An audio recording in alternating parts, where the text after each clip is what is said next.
Cancer వచ్చే ముందే breast అనేది తీయించేసుకుంటున్నారు. ఓకే, బిఫోర్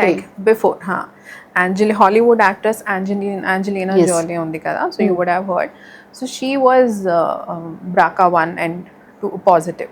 సో తనకి క్యాన్సర్ రాకముందే వస్తుంది అనేది, అంటే ప్రివెన్షన్ లాగా ముందే సర్జరీ చేంజ్ చేసుకోవాలి.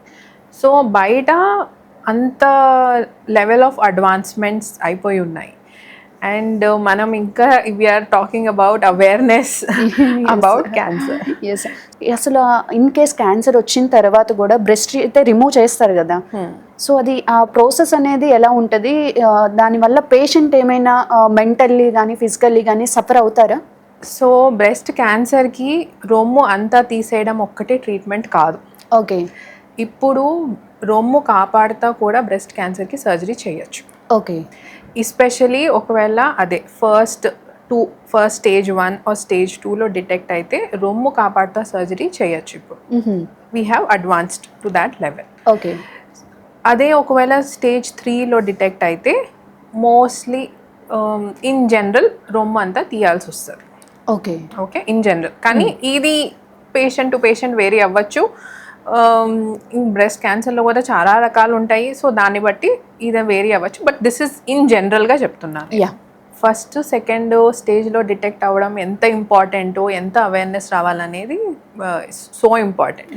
సో రొమ్ము తీసేసిన తర్వాత అనేది మామూలుగా ఎవరికైనా అంత ఫ్లాట్ అయిపోతుంది. అవును.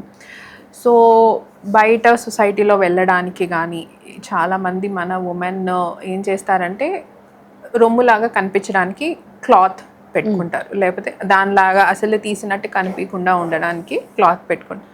So that's a very big, అంటే వాళ్ళకు కూడా ఒక షై ఫీలింగ్, అంటే బయటకి వెళ్ళడానికి కాన్ఫిడెంట్గా లేరు. సో తీసేసిన దానివల్ల మనకి ఏదో ఒక మెంటల్గా ప్రెషర్, మనం బయటకు వెళ్ళడానికి ఇబ్బంది పడుతున్నారు. చాలా మంది ఫంక్షన్స్కి వెళ్ళడానికి కూడా ఏం వెళ్తాం లేడీ ఇట్లా వద్దు, అందరు అడుగుతారు క్వశ్చన్స్, ఏమైంది అని అందరికీ తెలిసిపోతుంది అనేది ఒక మెంటల్ లాస్ ఆఫ్ కాన్ఫిడెన్స్ అనేది పోతుంది, సెల్ఫ్ ఎస్టీమ్ తగ్గిపోతుంది. సో ఇట్లాంటి వాటికి ఏంటంటే మనము బ్రెస్ట్ ఓన్ బాడీ టిష్యూతో, పేషెంట్ ఓన్ బాడీ టిష్యూతో బ్రెస్ట్ తీసేసిన తర్వాత క్యాన్సర్కి బ్రెస్ట్ లాగా క్రియేట్ చేయొచ్చు. సో దాన్ని బ్రెస్ట్ రీకన్స్ట్రక్షన్ అని అంటాం. సో అది అంతా హీల్ అయిపోయిన తర్వాత అది బ్రెస్ట్ లాగే ఉంటుంది బయట నుంచి. సో ఏం డిఫరెన్స్ ఏమి ఉండదు. సో కొంతమందికి ఈవెన్ రీకన్స్ట్రక్షన్ అయిన తర్వాత నిప్పుల్ని కూడా రీక్రియేట్ చేయొచ్చు. సో అన్ని అడ్వాన్సెస్ అయిపోయి ఉన్నాయి.